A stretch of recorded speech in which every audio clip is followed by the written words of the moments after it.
Hello.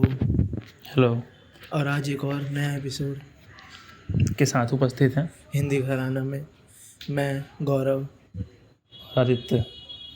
एक और नई आज कड़ी लेके हैं, हम्म बट इस आज बार डिफरेंट है। बोलो बोलो। आज की चर्चा फिल्म पे होगी, हम्म न किताब न कविता। हम्म तो फिल्मी चर्चा, फिल्म पे चर्चा, फिल्म की चर्चा होगी। और क्योंकि हमारी ब्रांचें बहुत सारी हैं और हाँ हमारी कोई और ब्रांच नहीं। हमारी सब्सिडरीज बहुत सारी हैं हाँ, पर हमारी ब्रांच कोई और नहीं असली यही है। है। 3 साल से एक ही जगह पे। तो अभी ना मार्केट में जो सबसे ज़्यादा गरम फिल्म है। हाँ, जो सबसे चर्चित फिल्म चल रही है, बात उसकी करेंगे। हाँ, क्योंकि वो पॉपुलर है और पॉपुलैरिटी का मतलब हम गरीबों के कटोरे में भी थोड़ी सी गिरेगी आगे। हाँ हाँ, तो क्या नाम है फिल्म का? ओपेनहाइमर। ओपनहाइमर, अब रिटन इस and directed by Christopher Nolan. Nolan और ये बेस्ड है जे रॉबर्ट ओपनहाइमर की जिंदगी पे, जो जिन्हें फादर ऑफ एटॉमिक बॉम्ब कहा जाता कहा जाता है, द डिस्ट्रॉयर ऑफ वर्ल्ड्स। है। Now I have become death. Now I become death, the destroyer of worlds. तुम क्या कहना चाहोगे ओपनहाइमर के बारे में? भारत में तो नहीं, कुछ नहीं। इसी वजह से ही फिल्म शायद ज़्यादा, मतलब कि उसमें भगवत गीता हाँ, क्योंकि वो उसने ओपनहाइमर ने कभी बोला था ना कि मैंने भगवत गीता पढ़ी है। हाँ, हाँ, तो नहीं, जिस किताब पे बेस्ड है ये, उस किताब में भी लिखा हुआ है। अच्छा तो अमेरिकन प्रोमीथियस जिस किताब पे ये मूवी है। अच्छा। प्रोमीथियस की कहानी थी ना ऐसी कुछ, कि वो गॉड था, सन, जिन्होंने फायर की पावर ह्यूमैनिटी को दी थी पहली बार। हाँ हाँ ये उनका मतलब मिथ है, Greek myth I think so, old gods का, हाँ, कि प्रोमीथियस ने आग की पावर लोगों को दे दी थी और उस आग की पावर से उन्होंने, शायद लोगों ने प्रोमीथियस से ही जंग चालू करी थी सबसे पहले। क्या बात है। तो और ये बात यहाँ भी थोड़ी बहुत सही लगती है कि दुनिया को बॉम्ब की ताकत ओपेनहाइमर ने दी, और उसके ठीक बाद अमेरिकन सरकार ने उसी के खिलाफ जंग चालू कर दिया। हाँ, और उसी सबसे पहले हटाया। उसे ही सबसे पहले उसका उसकी मतलब उसका कैरेक्टर खराब करने की कोशिश की एक तरह से। हाँ, उसका इन्वेंशन, उसका क्रिएशन उसी से छीन लिया गया। तो फिल्म बायोपिक है, ये कहने की ज़रूरत नहीं है। ओपेनहाइमर की बायोपिक है फिल्म। फिल्म के अगर एक्चुअली एक नुआंस है थोड़ा सा, हाँ, कि वो बायोपिक नहीं है ओपनहाइमर। अच्छा, वो ओपनहाइमर की जिंदगी पे किताब लिखी हुई है, उस किताब पे बेस्ड है। हाँ, उस किताब पे बेस्ड है। हाँ, तो ये ना, पता है फिल्म मेकर्स का एक तरीका होता है। हाँ, जैसे तुम्हें मान लो तुम फिल्म बनाना चाहते हो किसी कैरेक्टर पे, बट तुम्हें बायोपिक का राइट्स नहीं मिल रहा, उसने मना कर दिया तुम्हें। तो तुम क्या करते हो, तुम उनकी लाइफ पे जो किताबें लिखी हुई हैं उन पे अपनी फिल्म बेस कर देते हो, क्योंकि अब आपको मेन इंसान से परमिशन की जगह सिर्फ राइटर से हाँ, राइट्स लेने हैं किताब। आसान हो जाता है काम। हाँ, तो ये तरीका बहुत लोग इस्तेमाल करते हैं। जैसे अभी हो रहा है, हाँ, ये हमारे पड़ोस में हो रहा है, पाकिस्तान में शाहिद आफरीदी है। तो उनकी लाइफ पे एक फिल्म बनने वाली थी, तो उसमें बहुत प्रॉब्लम थी शाहिद आफरीदी को लेके, कि मतलब वो कैसे बनाएंगे और नहीं बनाएंगे, और कुछ कंट्रोवर्शियल कि ये नहीं होना चाहिए, ये होना चाहिए। तो शाहिद आफरीदी ने मना कर दिया, पर अब वो फिल्म बना रहे हैं, बट किताब के सोर्स से। अच्छा, तो अफरीदी के ऊपर किताब है। अफरीदी है भाई, सॉरी, हाँ, अफरीदी के ऊपर भी जो थी फिल्म उसमें ही हुआ था, और अब एक और बार हो रहा है शोएब अख्तर की लाइफ। अच्छा, शोएब अख्तर 1997। तो अब हमारा छोटा सा रिव्यू, हाँ, हमारा थोड़ा सा सरफेस लेवल एनालिसिस इस फिल्म का।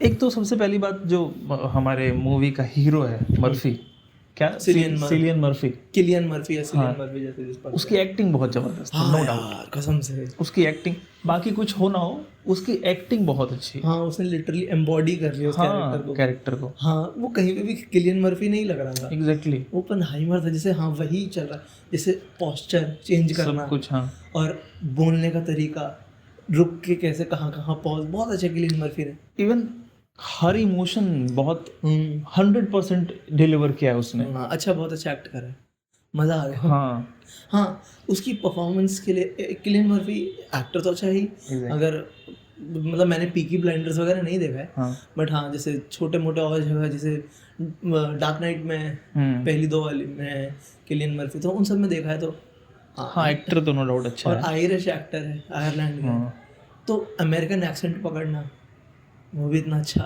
तो ये सब। हाँ, तो एक्टिंग के मामले में बहुत अच्छी है फिल्म। और एक और चीज़, इसमें लिटरली हर एक्टर है जिसको तुम जानते हो।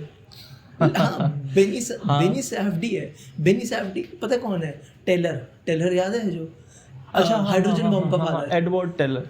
हाँ, एडवर्ड टेलर वो हाइड्रोजन बॉम्ब का फादर। वो जो जिस एक्टर ने प्ले करा है ना, उसका नाम बेनी सैफडी। अच्छा। वो डायरेक्टर है। वो दो भाई हैं सैफडी ब्रदर्स, वो साथ में फिल्में डायरेक्ट करते हैं। वो कभी कभी उनमें एक्ट करता है। क्या बात है। और बहुत अच्छी फिल्में बनाता है। और वो लिटरली अनकट जेम्स बनाई है उसने, जो कि बहुत बड़ी फिल्म रही है। तो हाँ, लेकिन देख के उसको नहीं लगा था कि वो डायरेक्टर, वो एक्टिंग भी बहुत अच्छी करता है। एक्टिंग बहुत अच्छी कर रहा है। छोटे से रोल के लिए रैमी मलिक, वो जो डेविड का कैरेक्टर होता है, जो स्ट्राउस पे एंड में स्ट्राउस पे अपना बयान बदलता है। एग्जैक्टली। वो ऑस्कर विनर एक्टर है वो। अच्छा। हाँ, और स्ट्राउस से रॉबर्ट डाउनी जूनियर। हाँ, डाउनी का कैरेक्टर जो है वो कह सकते हैं कि अगर मर्फी हमारा हीरो है तो डाउनी विलन है। हाँ, बट एक और रॉबर्ट डाउनी जूनियर ने ना, एक तो एक्ट बहुत अच्छा करा है। और ना उसके साथ है ना, उसकी इमेज चिपक गई थी आयरन मैन वाली। उसने उसे बहुत अच्छे से हटाया कि तुम्हें एक बार भी स्क्रीन पे देख के नहीं लगता कि अरे आयरन मैन है। हाँ। नहीं, हाँ, ये एक्टर है। ये सही पॉइंट है। और 15 मिनट है वो शायद फिल्म में, मुश्किल से याद कर 15-20 मिनट है वो। हाँ, बहुत कम ही है। सबसे ज्यादा मैट डेमन, वो जो आर्मी चीफ होते हैं, और किलियन मर्फी, यही दो लोग हैं सबसे ज्यादा फिल्म में। शुरुआत के 5 मिनट में दिखेगा। हाँ। और फिर तुम्हें आखिरी के आधे घंटे में दिखेगा। और फ्लैशबैक्स में दिखेगा थोड़ा मिनट। और हाँ, उसके जो सीन्स है ना, वो नोलन ने ब्लैक एंड व्हाइट दिखाया है। और मर्फी के सीन्स नोलन ने कलर दिखाया है। मुझे नहीं समझ आया कि ऐसा क्यों करना चाह रहे थे नोलन, मतलब ऐसा क्यों किया है कि 2 कलर्स में मूवी को दिखाया है। शायद मतलब या तो दोनों का अलग अलग पर्सपेक्टिव दिखाने के लिए 2 कलर्स का इस्तेमाल किया। और ये भी हो सकता है कि वो, क्योंकि जो स्ट्राउस का कैरेक्टर है वो बिल्कुल कलरलेस सा कैरेक्टर है। वो बहुत ब्लैक एंड व्हाइट है कि हाँ, मेरा फायदा मेरा नुकसान, मेरा फायदा मेरा नुकसान। नेगेटिविटी ज्यादा दिखती है उसके कैरेक्टर में। वो मतलब मोनोटोनस कैरेक्टर है बहुत ज्यादा अपने आप में। तो इस वजह से शायद ब्लैक एंड व्हाइट में वहीं हम ओपनहाइमर के बारे में सुनते तो वो पॉलिटिक्स भी करता है, ये भी करता है, कम्युनिज्म से भी रिश्ता नाता है थोड़ा बहुत उसका। हाँ, फिलॉसफी भी करता है। कलरफुल इंसान है, साइंटिस्ट तो है ही। और एक बहुत इंटरेस्टिंग है, स्टार्टिंग में अगर तुम देखोगे ना, तो जब जिन सीन्स में रॉबर्ट डाउनी जूनियर, हमारे स्ट्राउस, जिससे अब हम एड्रेस करें, स्ट्राउस और ओपनहाइमर जब साथ हैं स्टार्टिंग में, मतलब फर्स्ट हाफ में और सेकंड हाफ में बहुत ज़्यादा, तो सीन ब्लैक एंड वाइट हो जाते हैं, ये दिखाने के लिए कि स्ट्राउस ओवर पावर कर रहा है ओपनहाइमर को। बट क्लाइमैक्स में वही सीन कलर में हो जाता है, जैसे आइंस्टाइन वाला जो सीन है वो कलर में हो जाता है। और एक और सीन है जब स्ट्राउस से दोबारा एक और बार वो फ्लैशबैक में सीन होता है जब वो स्ट्राउस से मिलता है, जहाँ पे उसको कंधे पे हाथ रख के समझाता है, वो सब कलर में हो जाता है कि कहाँ एक्चुअली ओपनहाइमर ही था जो कर रहा था। करेक्ट। तो ये मुझे मसला थोड़ा, तो ये यूनिक मुझे दिखा, मतलब आज के पहले मैंने ऐसे नहीं देखा था किसी मूवी में कि 2 पर्सपेक्टिव को दिखाने के लिए डायरेक्टर ने 2 कलर का इस्तेमाल किया हो। कि एक ब्लैक एंड व्हाइट और एक कलर। लोग फ्रेम साइज तो चेंज करते हैं, हाँ, इवन शेड्स तक चेंज कर लेते हैं फ्रेम का, जैसे सेपिया फ्रेम से या फिर वैसे। बट हाँ, ये ब्लैक एंड व्हाइट करना, मोनोटोन करना, ये काफी रिस्की था, थोड़ा सा रिस्की है, यूनिक भी है, पर चल गया। हाँ, क्योंकि बहुत लोग प्रॉब्लम ले लेते हैं इस बात को, और पता नहीं चलता, बहुत फ्री फ्लोइंग है फिल्म में दोनों के कलर्स। अगर तुम देखोगे कहीं पे भी प्रॉब्लम नहीं लगता है कि हाँ ये यार ये ऑफ लग रहा है, नहीं। और तुम अगर बहुत डूब के देख रहे हो तो तुम्हें ये पता ही नहीं चलता है कि स्विच हो गया। तो बस मूवी देखते चले जाते हो। तो और एक और बहुत अच्छी जो मुझे जो अच्छा ऐसे करते हैं कि जो मुझे अच्छा लगा, फिर हम बात पहले वो करते जो हमें अच्छा लगा दोनों को, ठीक है। ठीक है, तो अब मुझे जो अच्छा लगा एक और चीज़ बहुत ज़्यादा, कि फिल्म ना लिखी बहुत अच्छे तरीके से है। फिल्म ना अगर आप देखोगे स्टार्टिंग में लिखा था फिजन एंड फ्यूजन, पहले सीन में ही है। फिजन है, कौन है फिजन? अपना क्या कहते हैं, ओपनहाइमर फिजन है जहाँ पे सब जुड़ रहा है, और फ्यूजन है रॉबर्ट डाउनी जूनियर जहाँ पे सब टूट रहा है। फिजन वो होता है, इसलिए फ्यूजन वाले सीन ब्लैक एंड व्हाइट है, फिजन वाले कलर है। अरे हाँ, तो ये है भाई। हाँ ये थ्योरी था मेरे हिसाब से, उसके पीछे ये आइडिया था। तो ये तो बड़ा सटल सा है, शायद सबको नोटिस ना कर पाए। जो सबको जोड़ के चलता है वो फ्यूजन है, करेक्ट। और फ्यूजन है जो अपना फायदा के तोड़ तोड़ के चलता है। तो ये है राइटिंग इस फिल्म की बहुत अच्छी है इस सेंस में, क्योंकि टाइम कम है, 3 घंटे है।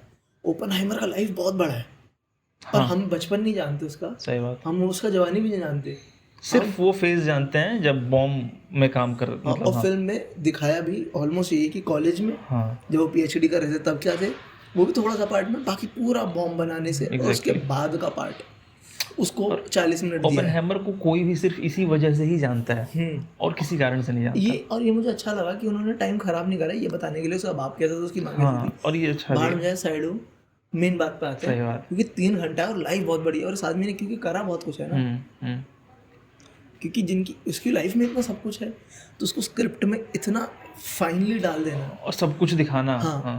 और एक और अच्छी चीज़ ये है राइटिंग में कि जो सीन्स है ना, तो हम क्योंकि नोलन को बहुत मज़ा आता है टाइम के साथ खेलने में, तो इस फिल्म में भी होता है पास्ट प्रेजेंट फ्यूचर, पास्ट सब कुछ, सब कुछ डवेल करता है एक साथ ही। तो आपको पता है, आप एज देख के उनका चेहरे का आप बता सकते हैं कि अरे ये अभी बूढ़े हैं, तो ये फ्यूचर चल रहा है, ये प्रेजेंट है और ये पास्ट है। बट वो जो है ना लिखना उसे कि ये इन्फॉर्मेशन अभी चाहिए फ्यूचर की, तो ये बाद में उस फ्यूचर में काम है। ये मास्टरी है भाई, मतलब ये तो नोलन को ये लिखना बहुत अच्छे से आता है, ये सब ब्रिलियंट है। अपनी स्क्रिप्टिंग में वो टाइम के साथ बहुत अच्छे से खेल सकता है, जो कि बहुत कम लोग इतना अच्छे से कर पाते हैं टाइम के साथ खेलना।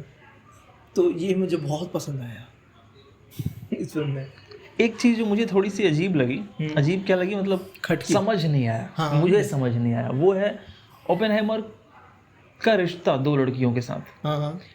मुझे कभी नहीं समझ में आया कि वो किसके साथ ज़्यादा सीरियस है, किसके साथ नहीं है सीरियस, या उसकी लव लाइफ है, मैरिड लाइफ है, ये मुझे बिल्कुल क्लियर नहीं हुआ। क्योंकि जब वो जीन के साथ होता है तब भी इंटीमेट रहता है, वो किटी के साथ रहता है तो भी, मतलब तो रिलेशनशिप वाला पार्ट नहीं समझ आया मुझे बिल्कुल भी।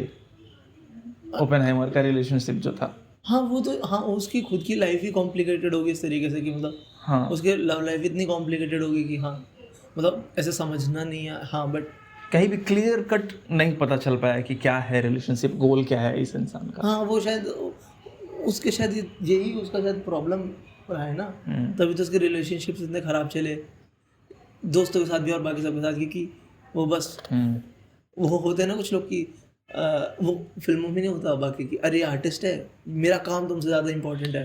तो उस तरीके का अजीब सा आदमी होगा जो मे बी, तो वो ये उसका खुद का पर्सनल लाइफ का ही शायद वो है।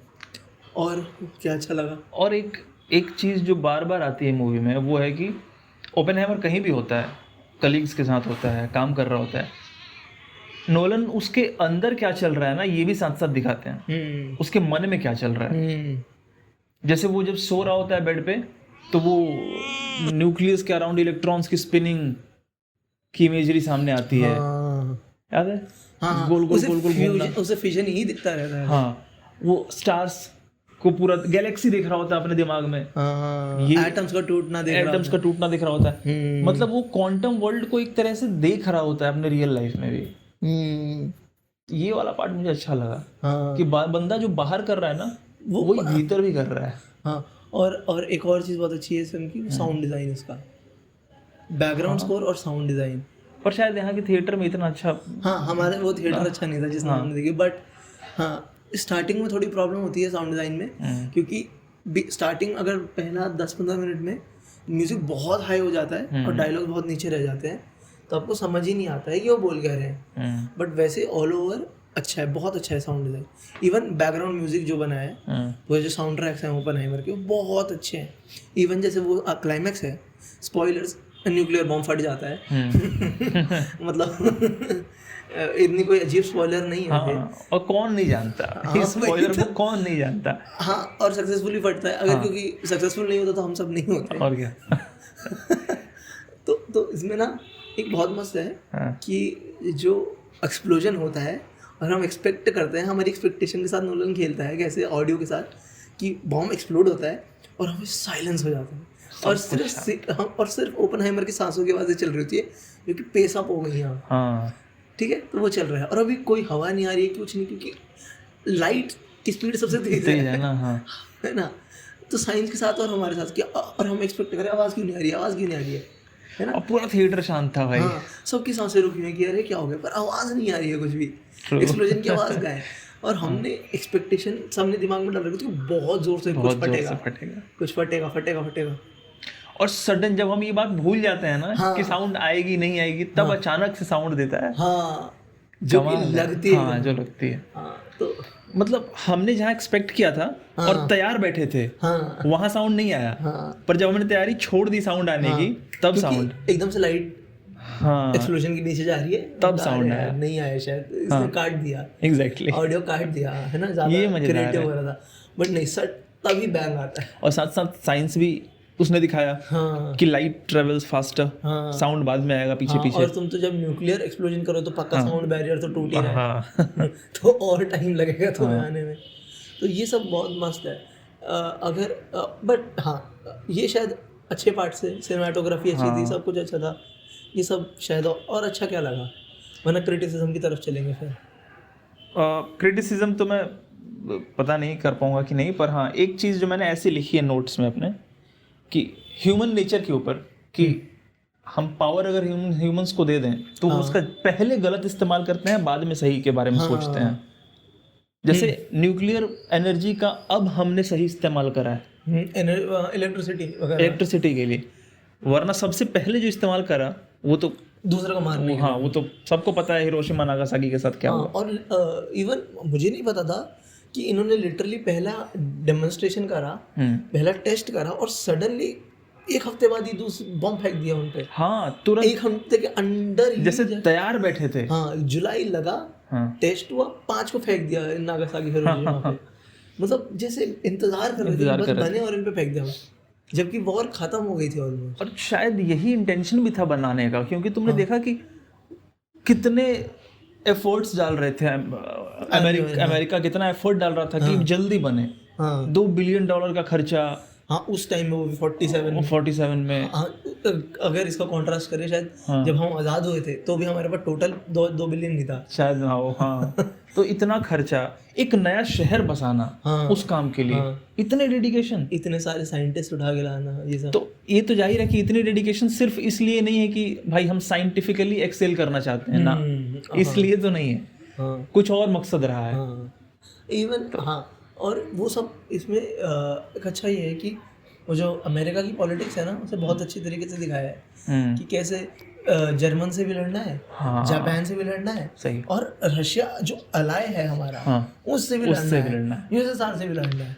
ठीक है, तो सब बुरा काम करना है हर जगह। जर्मनी और अमेरिका के बीच कंपटीशन जैसा कुछ दिख रहा है कि कौन पहले एटॉमिक बम बना लेगा।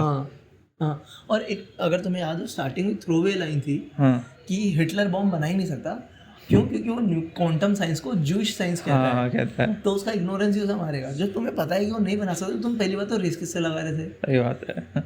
या तो तुम्हें पहले ही था कि रशियन से रेस है, हमें तो यूएसएसआर से पहले बम बनाना है, वही तुम्हारा एम है। पर तुम कहना नहीं चाहते थे, तुम वर्ल्ड वॉर की चद्दर के नीचे छुपा के सुमड़ी में घूमने। और रूजवेल्ट थे ना शायद, कौन था उस समय प्रेसिडेंट?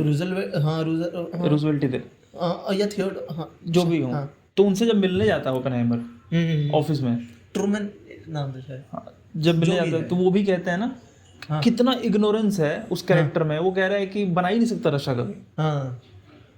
और एक और चीज, उसके अंदर गिल्ट नहीं है, वो कहता है हिरोशिमा, वो तो वो बताता है कि नहीं, नागासाकी।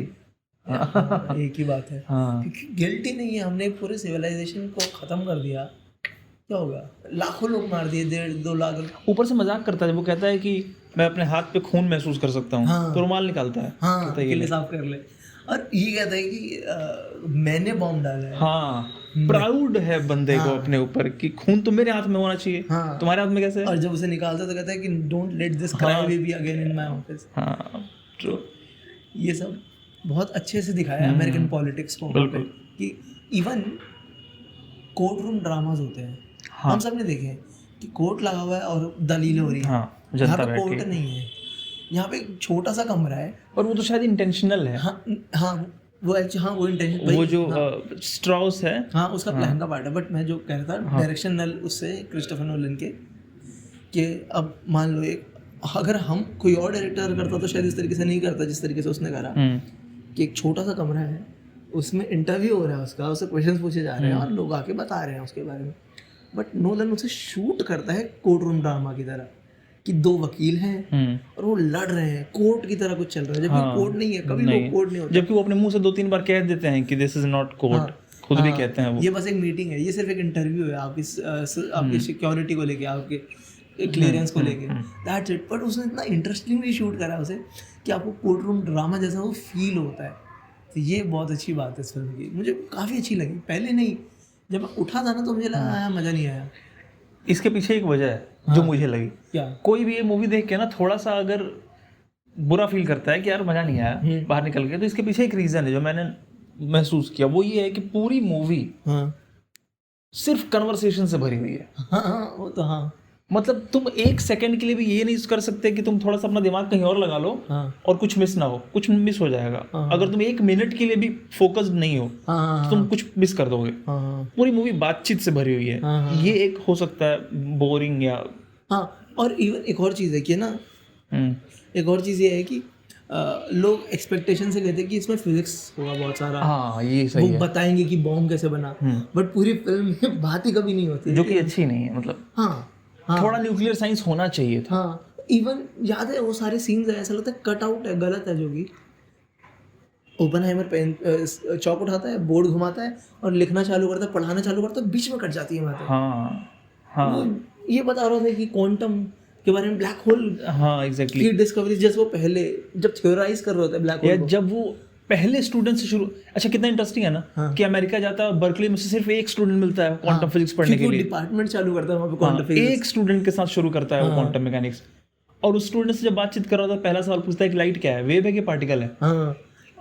और वो इसे बताते कि दोनों है, वो लड़का जवाब देता दोनों है, तो कहता कैसे हो सकता है, फिर वो जवाब ये भी देता कि पैराडॉक्स है, ओपनहाइमर खुद, बट फिर उससे आगे एलैबोरेट करते। हम चाह रहे थे कि इस पे बात हो, इसको एलैबोरेट करे थोड़ा सा वो, पर शायद एक नोलन ने शायद नहीं डाला होगा ये भी सोच के ना कि ये फिल्म है, फिजिक्स का लेक्चर नहीं है। बट ये अपनी दूसरी फिल्म से तो करता था, इसने इंटरस्टेलर में करा है, बिल्कुल उसमें तो बिल्कुल वो 4 डायमेंशन 6 डायमेंशन कैसे बनता है सब कुछ समझाता है ना। वो ट्रू मतलब फिजिक्स ट्रू सेंस में वो साइंस फिक्शन है। वो साइंस ही है वो फिल्म। इसमें भी कर सकता था, बट या तो क्योंकि फिल्म एक्सपेंसिव ज़्यादा थी तो बजट को रिकवरी रहे इसलिए, और क्योंकि इसकी पिछली फिल्म टेनेंट इतना काम नहीं करी थी। और एक चीज़ अजीब लगी मुझे, मैं चेक नहीं किया, शायद इसके बाद करूँगा, रिचर्ड फेनमैन। रिचर्ड फेनमैन कहाँ से आ जाते हैं? उस टाइम लाइन में रिचर्ड फेनमैन थे क्या? मैंने गूगल करा, वो पहले डेटोनेशन पे थे वहाँ पे, वो डिपार्टमेंट में भी थे। खैर वो तो थियोरेटिकल फिजिक्स के आज तक के सबसे महान बड़े प्रोफेसर सबसे बड़े प्रोफेसर जिन्होंने लिटरली फिजिक्स इंटरेस्टिंग बना दिया ना बच्चों के लिए। थियोरेटिकल फिजिक्स में उनसे ज़्यादा अच्छा कोई नहीं है। Walter Lewis and Richard Feynman, इन्होंने रीचेबल बना दिया ना इन सब्जेक्ट्स को। अगर कोई इंटरेस्टेड हो तो यूट्यूब पे फेनमैन के सैकड़ों लेक्चर्स अवेलेबल फिजिक्स के, यू कैन सी। लेकिन कोई फायदा नहीं होगा अगर आपको फिजिक्स बहुत बेसिक आती है तो आप डोंट टेक रिस्क। क्योंकि वो उस टाइम पे वो कॉलेज में पढ़ा रहे थे, बट वो आज स्कूल में पढ़ाते हैं तो बट इंटरेस्टिंग देखने के लिए ना कि कैसे फिजिक्स को, क्योंकि इवन वॉल्टर लेविस जिनकी किताब है for the love of physics, वो क्या क्या हरकतें करते थे कि यहाँ से मैं एक बहुत बड़ा मेटल बॉल ऐसे टंगाऊंगा रस्सी से और अपनी गर्दन तक कंजर्वेशन ऑफ एनर्जी, क्योंकि उन्हें फिजिक्स पे कितना भरोसा है वो सब दिखाने के लिए। तो वो अच्छा है, अगर आप देखना चाहें तो इन दोनों के लेक्चर जरूर देखिए। बिल्कुल, लेकिन वही बात है कि रिचर्ड फेनमैन को तभी देखें जब बहुत अच्छा फिजिक्स आता हो, नहीं तो कोई फायदा नहीं होगा देखने का। बट नहीं, रिचर्ड फेनमैन की किताब भी है, you are surely joking mister Feynman, ये किताब का नाम है, you are surely joking mister Feynman, क्योंकि उस पूरी किताब में ना वो कहानी ऐसी एक्स्ट्रॉर्डिनरी कहानियाँ सुनाते हैं ना कि तुम्हें लगता है कि नहीं ये तो मजाक है, ये तो हो ही नहीं सकता, क्योंकि रिचर्ड फेनमैन तो अपने आप में पूरा टॉपिक है। और क्या पता है, एक वो था कि रिचर्ड फेनमैन ना ताले खोल लेता था। कैसे मतलब? बिना चाबी के। उन्हें लॉक पिकिंग इतनी अच्छी आती थी। वो ये एटॉमिक एनर्जी सेंटर है, इसमें किसी का भी ड्रॉअर खोल लेता था, सीक्रेट ड्रॉअर्स खोल लेते थे। अरे बाप रे। और बता भी देते थे सबको कि मैं ये खोलता हूँ। कमाल है। और फिर ये कंपटीशन लगने लग गया था कि अच्छे से अच्छा ताला लगाओ कि ये ना खोल पाओ, और ये फिर खोल देते थे। तो ये अजीब नहीं है? जादू है। या फिर ये कह रहे थे, इन्होंने एक और चीज़ लिखी थी अपनी उस किताब में कि मैं जब 5 साल का था ना, मैंने एक रेडियो बनाया था, और जब मैं 8 का पहुंचा ना, तो वो रेडियो इतना आगे पहुंच गया था कि वो क्या करता था, जो रेडियो फ्रीक्वेंसीज होती थी वो पहले ऐसा होता था कि यहाँ से निकलेंगी, यहाँ पे एक टावर होगा, वो कैच करेगा, फिर वो आगे बढ़ाएगा, या फिर वो रिकॉर्ड करेगा यहाँ पे एक रेडियो स्टेशन, फिर वो आगे देगा। तो उन्होंने क्या करा था कि अपने रेडियो को एक्सटेंड कर दिया था, उसका सिग्नल इतना एक्सटेंशन, उसका जो टावर था उतना एक्सटेंड कर लिया था कि वो आधा घंटा पहले सुन लेते थे, जो इस स्टेशन पर आने वाला था वो पहले वाले से पकड़ लेते थे उसे। क्या बात है, क्या जीनियस है।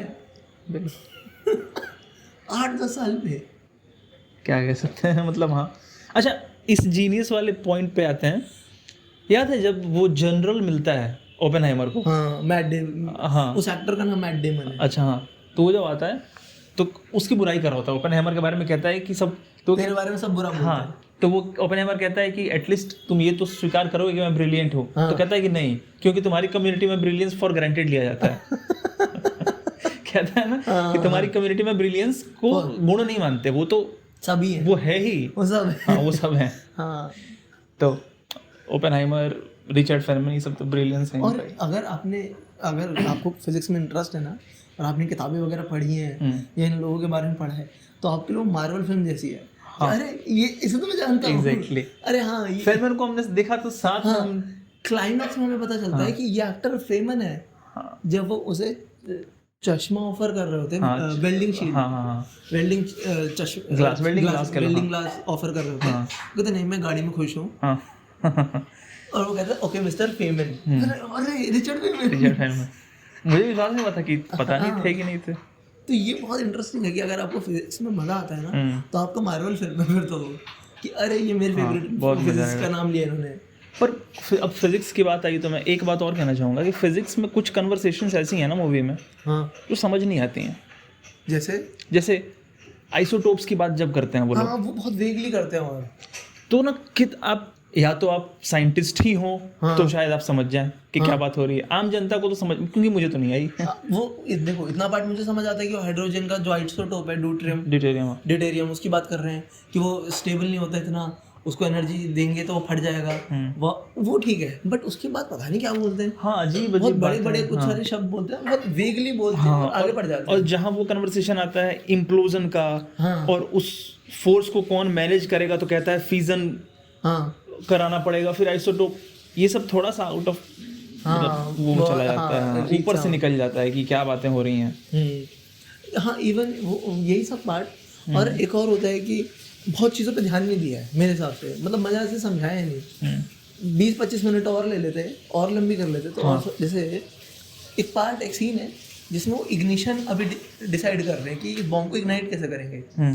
तो कोई कहता है कि हम बहुत सारे फ्लेम्स क्या कहते हैं पिस्टन्स लगाएंगे, उससे पार्टिकल को एनर्जाइज करेंगे और शूट करेंगे उसकी तरफ, है ना। कोई कह रहा है कि हम एक्सप्लोजन करेंगे उसके अंदर, मिनी एक्सप्लोजन, इम्प्लोजन करेंगे। कोई कह रहा है कि हम हाइड्रोजन को एनर्जी न्यूट्रॉन से स्ट्राइक करेंगे, फिर जब हाइड्रोजन फटेगा तो चेन रिएक्शन होगा, फिर एटॉम बम फटेगा। पर फिर ये कभी बताते नहीं कि कौन सा वाला चूज करा।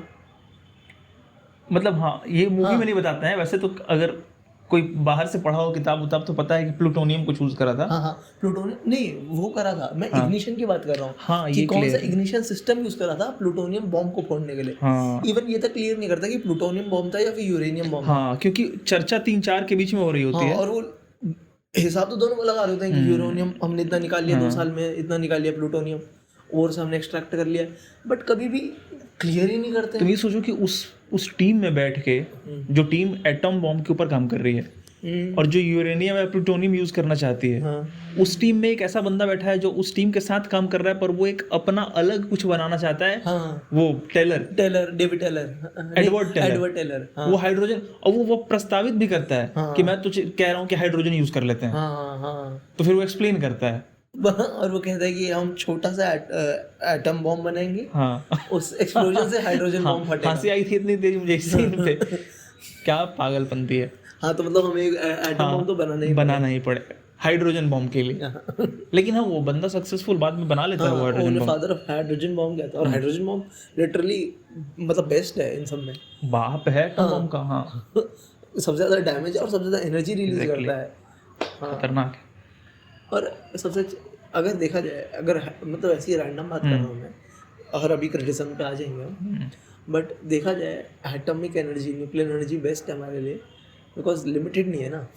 हाँ अनलिमिटेड। एटम तो, हाइड्रोजन तो अभी और वो जो आप देख रहे हैं ना हिरोशिमा नागासाकी वाला, हाँ, एक एटम है। हाँ वो नहीं, एक एटम तो नहीं वो, हाँ मतलब एक बॉम्ब, एक ग्लास जितना है बस है मटेरियल प्लूटोनियम का। एग्जैक्टली। हाँ। एक मोर्सल जो आप खाना खाते हैं ना शायद। हाँ, और हाइड्रोजन शायद उसका 1/4 भी नहीं लगेगा उतना करने में डैमेज। और हाइड्रोजन तो ऐसे रेडिली अवेलेबल है, अभी लिटरली मेरे चारों तरफ है। हाँ, नल खोलूंगा हाइड्रोजन H2 निकलेगा, उसे तोड़ लो। पूरी बॉडी हाइड्रोजन से मतलब CH से हाँ, कार्बोहाइड्रेट से बनी हुई है। हाँ तो कमी नहीं है। इन कह सकते हैं कि रियल सेंस में इनफाइनाइट एनर्जी का सोर्स है हमारे पास। हाँ बस। तो और कुछ क्रिटिसिज्म, और कुछ क्रिटिसिज्म मेरे लिए वही रहेगा कि 20 मिनट और बढ़ा लेते, अच्छा हो जाता, और अच्छा हो जाता। एक क्रिटिसिज्म मूवी के ऊपर नहीं, जनरल ऐसे कैरेक्टराइजेशन पे अगर बात करें पॉलिटिक्स के और उस पे, तो कोई इंसान कुछ करता है, अच्छा छोड़ो इस बात को, दूसरी बात एक ही है, जो दिमाग से खुला होता है, मतलब जो इंटेलिजेंट है, रियली ब्रिलियंट है, जीनियस है, वो सिर्फ एक मामले में तेज नहीं होता। हाँ, वो फिर हर मामले में अच्छा होता है। ये तो है। ये नहीं हो सकता कि मैं एक पॉइंट के लिए बहुत ब्रिलियंट हूँ और दूसरे के लिए बिल्कुल डम हूँ। हाँ, ये ना एक्चुअली जो पूरा आइडिया है ना कि हमारे बच्चे एक चीज़ में परफेक्ट हो जाए, हाँ, फिर मेरे अंदर का कॉमरेड गौरव निकल के आएगा। बट ये बहुत कैपिटलिस्टिक आइडिया है कि तुम मशीन की तरह काम करो, एक चीज़ अच्छा करो, एक कॉर्पोरेट को फ़ायदा पहुंचाओ और फिर मर जाओ और निकल जाओ। बट ह्यूमैनिटी ये नहीं होती है ना, इंसानियत तो ये होती है कि अरे मुझे ये भी पसंद है, हाँ, ये थोड़ा ज़्यादा पसंद है। ओपेनहाइमर के कैरेक्टर में ये साफ साफ दिखता है। हाँ, उस बंदे को साइंस भी पसंद है, हाँ, स्क्रिप्चर्स भी पसंद है, हाँ, कम्युनिज्म का आइडिया भी उसे अच्छा लगता है, फिलोसफी उसे पसंद है, और दोस्त बनाना ही पसंद है। हाँ, यूनियन बाजी, रंगीन भी है, एक्स्ट्रा मैरिटल अफेयर्स भी रखता है। हाँ, है ना। हाँ, इवेंचुअली बहुत सारे शौक रखता है, बहुत सारे। तो ब्रिलियंस सिर्फ एक पॉइंट के लिए नहीं आती है, अगर ब्रिलियंस है तो वो हर चीज में होगी। हाँ, और डिप्लोमेसी भी अच्छी आती है पॉलिटिक्स में। एग्जैक्टली, वो बात उसकी। क्योंकि इवन बॉम्ब फटने के बाद वो जो पूरा वो निकलता है उस पे इंटरोगेशन, एंटी बॉम्ब उस पे अपने कैंपेन पे निकलता है, हाइड्रोजन बॉम्ब को बनाने से मना करता है जब अपोज करता है, इसीलिए तो उसको इंटरोगेट करते हैं, क्योंकि वो अपना ओपिनियन साफ साफ रख देता है कि नहीं होना चाहिए, गलत है। और वो सब की एक कमेटी होनी चाहिए यूएन में, जो इंटरनेशनल रेगुलेशन, कौन एटॉमिक बॉम्ब रखेगा और कब फोड़ेगा और कब नहीं फोड़ेगा, तो वो सब चीज़ें। इन्हीं सब बातों पे फिर चिढ़ जाती है अमेरिका सरकार। हाँ, अमेरिकन सरकार का ऐसे ही है ना, अमेरिका को अच्छा नहीं लगता ना। हाँ, कि कोई पता है उन्हें। हाँ, आइडियलिस्टिक बातें कोई करे। हाँ, उनके फायदे की बात हो तो बस फायदे की बातें करो हमारी बात। पर हाँ, ये फिल्म देखनी चाहिए, बट देखने से पहले थोड़ा सा पढ़ के जाना बिल्कुल जरूरी है। एटलीस्ट स्किम थ्रू ओपेनहाइमर का विकिपीडिया। हाँ, ओपेनहाइमर का विकिपीडिया पढ़ लो। हाँ, अगर आपने फिजिक्स वगैरह के बारे में नहीं पढ़ा है लाइफ में, कोई नहीं, देखो फिर। या मैनहट्टन प्रोजेक्ट के बारे में थोड़ा सा पढ़ लो कि वो प्रोजेक्ट क्या था, हाँ, क्यों था, क्या था। हाँ, और लोग कौन कौन इन्वॉल्व थे, हुआ क्या। हाँ, दैट्स इट। फिल्म समझाएगी, बट थोड़ा सा होमवर्क अच्छा रहता है। मैंने ना ये बात महसूस कर ली थी इंटरवल पे। जब मूवी का इंटरवल आया तो मैं तुरंत फोन खोला और तुरंत मैनहट्टन प्रोजेक्ट के बारे में मैंने पढ़ना शुरू किया। और फिर मुझे थोड़ी क्लैरिटी आई, मैंने कहा अब सही है।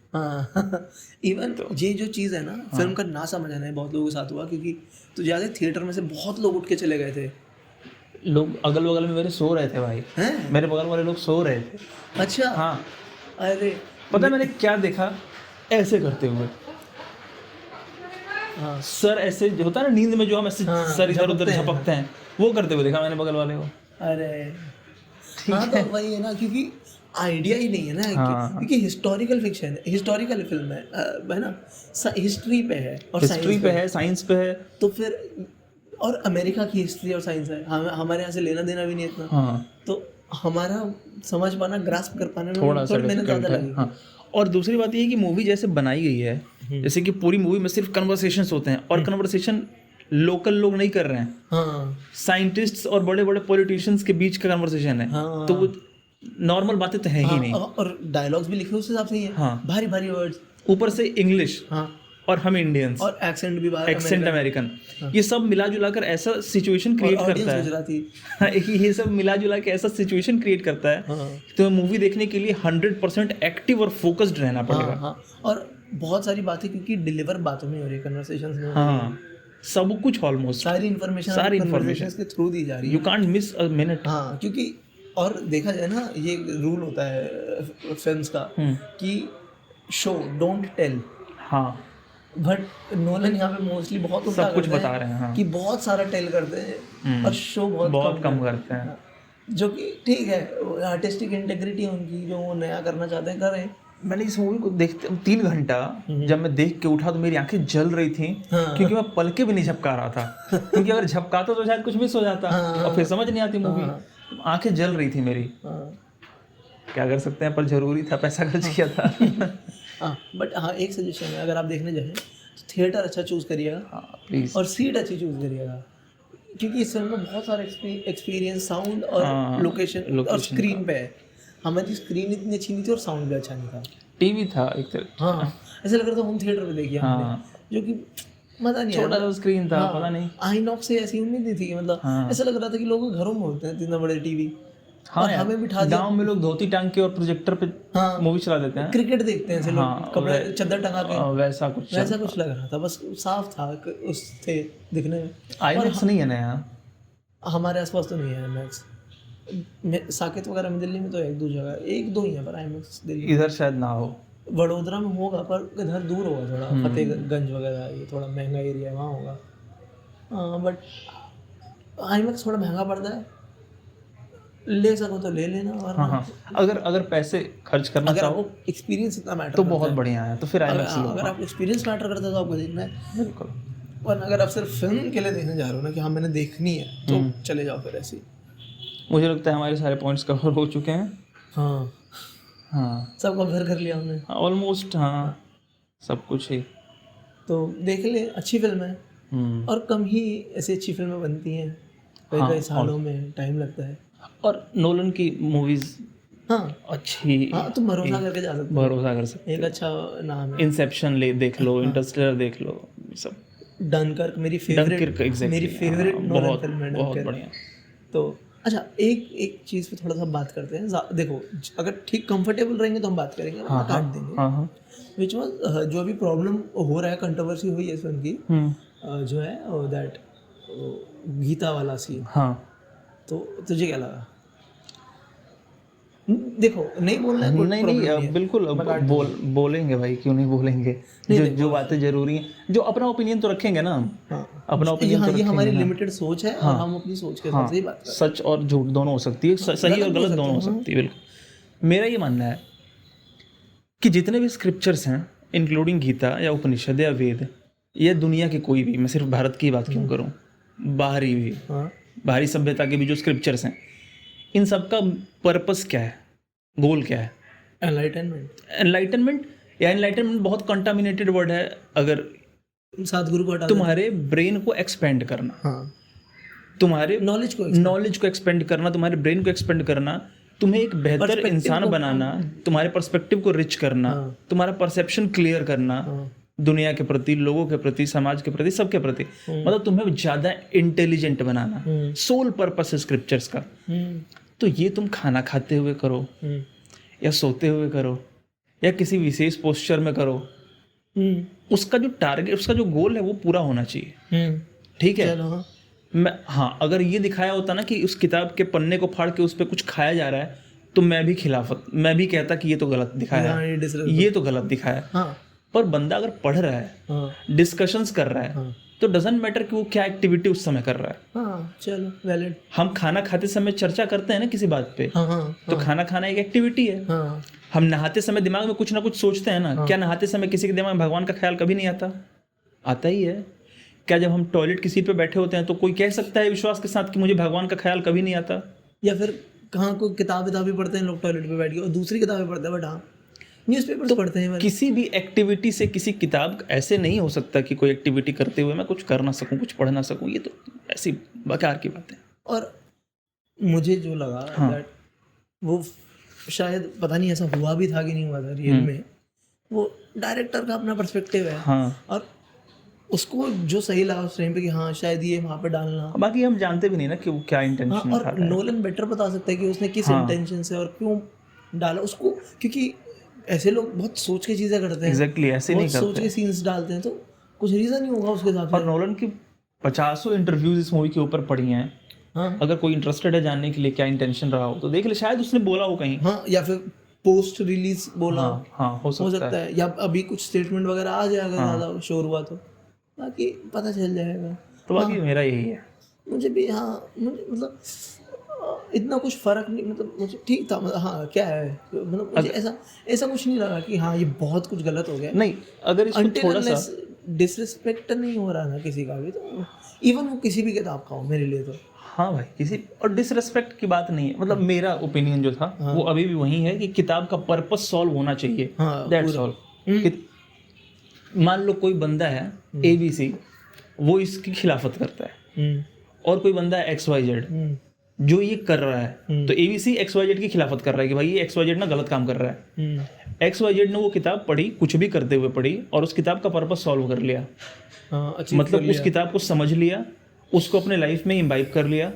और ये जो खिलाफत कर रहा है ना बंदा, इसने कभी पढ़ी नहीं, मंदिर में बैठ के भी नहीं पढ़ा, पूजा घर में बैठ के भी नहीं पढ़ा, तो भाई तुमसे बेटर है XYZ।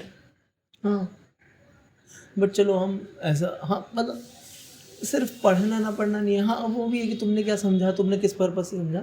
बट हाँ ये शायद देखो ये बहुत पर्सनल मैटर्स होते हैं ना। और देखो एक किताब पढ़ी थी मैंने, उसका नाम था थिंग्स फॉल अपार्ट। हाँ, अचीबे राइटर है अफ्रीकन, उन्होंने लिखी थी। तो उसमें बहुत अच्छी बात होती है कि whatever happens between me and my god is our personal matter, है ना। और if I kill the sacred python, उसमें उस कहानी में एक बड़ा सेक्रेड एनिमल है वो पाइथन। तो if someone kills the sacred python, it's between him and his god, है। The god decide to punish him or not to punish him. You can not come between in our business, है ना, because the strikes intended for the culprit will go to you. You will be on the receiving side later in the future. So आपको बीच में नहीं आना चाहिए। मैं और मेरा भगवान कुछ भी करें, कैसे भी डील करें, हमारा काम है। आपका पर्पस या हमारा purpose being a human being खुद को एलिवेट करना होना चाहिए। हाँ, हम अपने लेवल को बढ़ाएं, खुद को एलिवेट करें। दूसरों का तब सोचे ना जब हम कहीं पहुंच जाएं। हाँ, जब हम इस परिस्थिति में हों, हाँ कि हम जो बोलें वो क्या कहते हैं श्लोक हो, और जो हम बोलें वो वही शास्त्र हो, आपकी बातें ही शास्त्र हो जाएं। अगर आप इस परिस्थिति में पहुंच गए हैं, तब तो आपको समझ में आता है लोग, तब तो आप सम्माननीय हैं, बोलिए कुछ भी। और फिर तो शायद आप चाहेंगे भी नहीं तो भी लोग आपको फॉलो करेंगे, आपकी हर बात को जन कल्याण समझेंगे, मानेंगे बिल्कुल। पर कुछ हो नहीं और फिर शोर पूरी दुनिया जान का, तो कोई पॉइंट नहीं, क्योंकि आप जितना ज़्यादा बोलते हैं ना हर बात पे, जितना मतलब बुरा मानते हैं, उतने आपकी रिस्पेक्ट खत्म होती है। एग्जैक्टली, उतना ही आपको सीरियस लेना छोड़ देते हैं, है ना। कैसे फैमिली के बूढ़े नहीं होते हैं, उनको हर बात से प्रॉब्लम होती है, तो लोग उन्हें सीरियस लेना छोड़ देते हैं। फैमिली में ना दो तरह के लोग होते हैं, एक जो कभी कभी गुस्सा करते हैं, साल 2 साल में, तो उनके गुस्से की वैल्यू होती है फैमिली में। उनके गुस्से से लोग डरते हैं, या लोग कहते हैं कि यार ये गुस्सा हुआ है तो कुछ बात होगी, क्या हो गया आज। पर जो रोज सुबह शाम गुस्सा करता है ना, उसको फिर बच्चे तक नहीं मानते। हाँ सही बात है, वो कह रहे हैं रोज का है, इसका तो रोज का है, इसका तो रोज का है, सही बात। तो ऐसा इतना फ्रेजाइल मत बनाओ अपने इमोशंस को, और अपना गुस्सा सही जगह डायरेक्ट करो, अपने बेटरमेंट के लिए डायरेक्ट करो। और इवन हम वापस आते हैं थोड़ा सा, नोलन का अगर इंटेंशन गलत भी था तो it is between him and his God. हाँ, वो उसका देखा जाएगा जो होगा उसकी लाइफ में। हम नहीं होते हैं ना कोई भी, सही बात, बोल लेना मुझे नहीं फर्क पड़ता। हाँ मतलब सही। और सेंसर बोर्ड को दिक्कत नहीं है, और इतने सारे लोग होते हैं, जब आप फिल्म बनाते हो किसी को प्रॉब्लम नहीं लगा तो ठीक है, फिर मतलब ठीक है सब। हाँ यार, मतलब ठीक है, इतनी बड़ी बात नहीं है। हाँ, और बात कृष्ण की हो रही है यहाँ। कृष्ण को क्या फर्क पड़ता है कि कोई क्या करते हुए कृष्ण को पढ़ रहा है? वो इतना बड़ा आदमी है। इतना बड़ा। कृष्ण तो इंसान भी नहीं है। इंसान भी नहीं है। वो इतने बड़े हैं कि उनको उनका चरित्र धूमिल नहीं किया जा सकता इन सब बातों से। डिसरिस्पेक्ट कि तुम खाना खाते हुए पढ़ रहे हो कृष्ण को, तुम उनका डिसरिस्पेक्ट कर ही नहीं सकते भाई। ये ऑब्वियसली। तो हर बात पे इतना लड़ाई झगड़े वाला हाँ। नहीं होना, और chill। बहुत अच्छा एक शेर रह गया याद मुझे वसीम बरेलवी साहब का कि अगर इस बात का सलीका हो कि कौन सी बात कहाँ और कैसे कही जाती है तो यकीन मानिए हर बात सुनी जाती है। अरे वाह, तो इसी पे ख़त्म करते हैं। हाँ फिर मिलेंगे अगले हफ्ते कुछ और हाँ किताब, फिल्म या कविता, शायरी, गज़ल के साथ। तब ठीक तक है, के लिए धन्यवाद। धन्यवाद।